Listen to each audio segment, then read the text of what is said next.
Dalawang presidente na po ang napatanggal natin. Bakit hindi mapatanggal ang pangatlo? Kung gusto natin.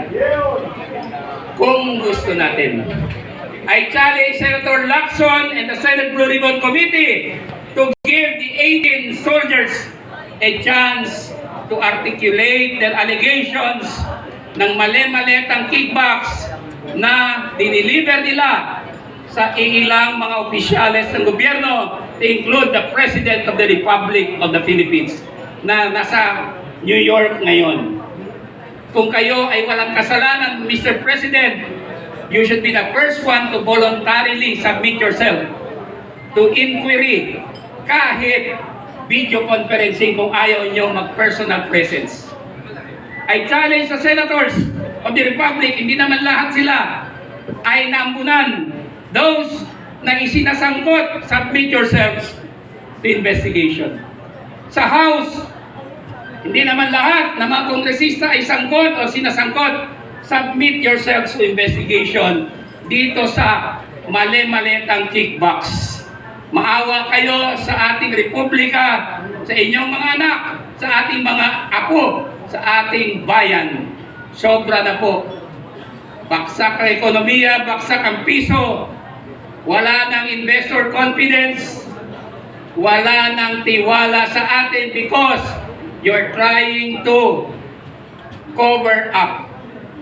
It's a big cover up, Mr. President. Please, as leader of this country, kung may konsensya po kayo, tell your allies in Congress to open the investigation at lahat ng isinasangkot, they should submit themselves to investigation. Nagtatag nga kayo ng ICI? Bakit ngayon pinipigilan ng inyong mga kaalyado ang masusing investigasyon dito sa alegasyon ng 18 soldiers? You cannot cover this up. Alam na po ng buong bansa ang nangyayari sa atin. So please, in the spirit of solidarity and transparency, please tell your people, including yourself, submit yourselves to investigation. Tayo po ang people power, tayo po ang pinakamataas na entity sa Estado ng Pilipinas. We are the body politic. Hindi po tayo basta-basta lamang linlangin ng mga purakot.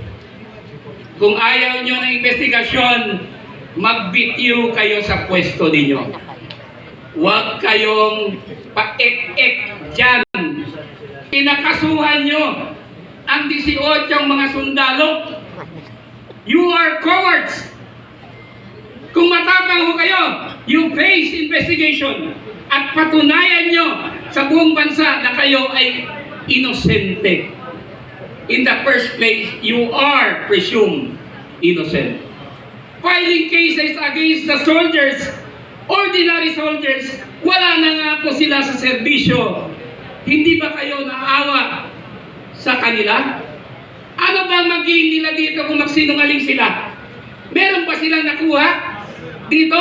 Except yung kanilang good faith, dahil totoo naman po, ginamit sila ni Saldico sa pag-deliver ng mali-malitang cash sa ilang opisyales.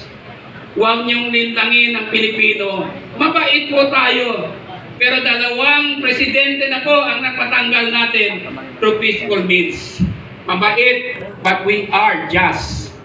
We are a Christian nation, and with Muslim brothers among us and Protestants among us, we are religious, but we are a just people. Hindi pwede walang hustisya. Hindi pwede walang managot. Hindi pwedeng ganito na lang. Otherwise, lahat tayo ay lulubog. Maraming salamat! Tayo ang people power! Mabuhay ang Pilipinas! Mabuhay si VP Sara Duterte! Mabuhay si Tatay Digong! Mabuhay!